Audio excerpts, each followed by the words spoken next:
Lockdown के दौरान रायपुर के क्वींस क्लब में जन्मदिन और नशे की पार्टी कराने वाले रसूखदार संचालक हरबख्श सिंह बत्रा और उसके परिवार के अन्य संचालकों के खिलाफ कार्रवाई करने में हाउसिंग बोर्ड और पुलिस विभाग के अधिकारियों ने अब घुटने टेक दिए हैं। पिछले 2.5 महीनों से दोनों ही विभाग ने आरोपी के खिलाफ कोई कार्रवाई नहीं की है। हाउसिंग बोर्ड के अधिकारी जहां पिछले 2.5 महीनों से इस मामले में लीगल ओपिनियन लेने का बहाना बनाकर कार्रवाई करने से बच रहे हैं, तो वहीं पुलिस विभाग ये कहकर हाथ पर हाथ धरी बैठा है कि दिल्ली के केंद्रीय विभाग से बत्रा की कंपनी की जानकारी आई नहीं है। ये अलग बात है कि पुलिस जो जानकारी दिल्ली के ऑफिस से मंगवाना चाह रही है, वो जानकारी खुद बत्रा ने हाउसिंग बोर्ड को अपने जवाब में दी है।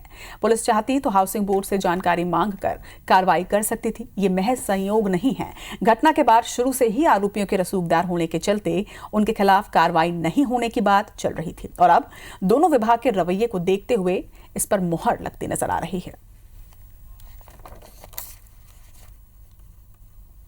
कार्रवाई के लिए हम लोगों ने जो बिंदु है उसके आधार पर आकलन किया है और विधिक सलाह के लिए प्रकरण भेजा गया है। कोविड के चलते एक हमारे जो कर्मचारी हैं वो भी वर्तमान में जो फाइल को डील कर रहे हैं, तो इसके चलते कोई थोड़ा बहुत विलंब है। इसके बाद ज़रूर कार्रवाई होगी।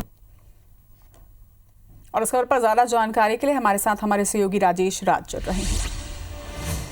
राजेश, 2.5 महीने के बाद भी अब तक रसूखदारों के खिलाफ कोई कार्रवाई नहीं हुई है, क्या वजह है निकलकर सामने आ रही है?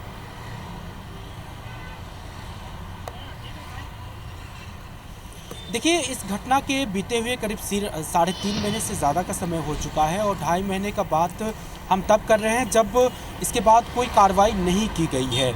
यानी अब दोनों ही पुलिस विभाग की ओर से और हाउसिंग बोर्ड की ओर से लगभग कार्रवाई ठप पड़ी हुई है और सिर्फ एक पॉइंट पे दोनों दलील दे रहे हैं। हाउसिंग बोर्ड का कहना है कि वो लीगल ओपिनियन मांग रहे हैं अपने ही वकील से और उनको 2.5 महीने से ये लीगल ओपिनियन नहीं मिल पा रहा है। ये बड़े हास्यास्पद स्थिति बनती है कि ऐसी क्या मुश्किल है कि 2.5 महीने से आपको एक बिंदु पर विधिक सलाह नहीं मिल पाती है और वो बातें सबको समझ में आती है। दरअसल कहानी ये है कि हाउसिंग बोर्ड ने क्वींस क्लब के संचालन का अधिकार एमिनेंट कंपनी को दिया। उसके डायरेक्टर हरबख्श सिंह बत्रा और उसके परिवार के 4 सदस्य और भी है। अगर लॉकडाउन के दौरान वो क्लब खुला या फिर उसको सबलीज पर दिया गया तो इस बात की पूरी जवाबदेही एमिनेंट इंफ्रास्ट्रक्चर के डायरेक्टर्स की होती है और हाउसिंग बोर्ड के पास तमाम अधिकार है कि इस मामले में कार्रवाई कर सके, उसके कॉन्ट्रैक्ट को रद्द कर सके, उसकी संपत्ति को गैर कानूनी ढंग से 9 करोड़ 11 लाख में सौदा करके दूसरों को बेचने की कोशिश की गई। इस पे FIR तक हो जाना चाहिए था, लेकिन 3.5 महीने के बाद भी कोई कार्रवाई नहीं हुई और न कॉन्ट्रैक्ट रद्द किए गए, न FIR करवाया गया और पिछले 2.5 महीनों से सिर्फ एक जवाब दिया जाता है कि हम इस मामले में लीगल ओपिनियन मांग रहे हैं। सवाल ये है कि किस बात की लीगल ओपिनियन समझ में नहीं आ रहा है अधिकारियों को। क्या उन्हें ये पता नहीं कि किन नियमों के तहत कॉन्ट्रैक्ट का उल्लंघन हुआ है, जबकि हाउसिंग बोर्ड के रायपुर शंकर नगर कार्यालय से उन तमाम पॉइंट्स को बिंदुवार उल्लेख कर दिया गया है। आयुक्त के पास भेजे गए जवाब में कि इन बिंदुओं का उल्लंघन हुआ है और इस बिंदुओं पे ये कार्रवाई संभव है।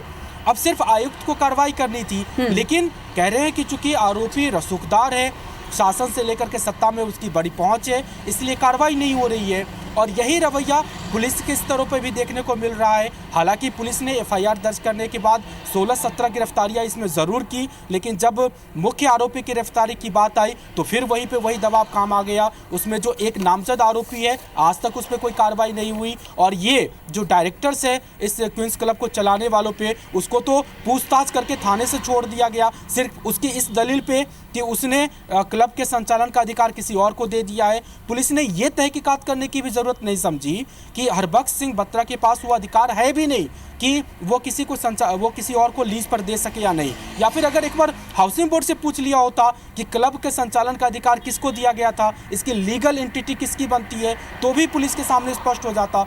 तो इस पर ये पूरी तरह से साफ हो रहा है कि कहीं ना कहीं रसूख का बहुत बड़ा दबाव दोनों के ऊपर है और इस मामले में जो मुख्य आरोपी है उसको बचाने के लिए इस तरह के बहाने गढ़े जा रहे हैं। जी,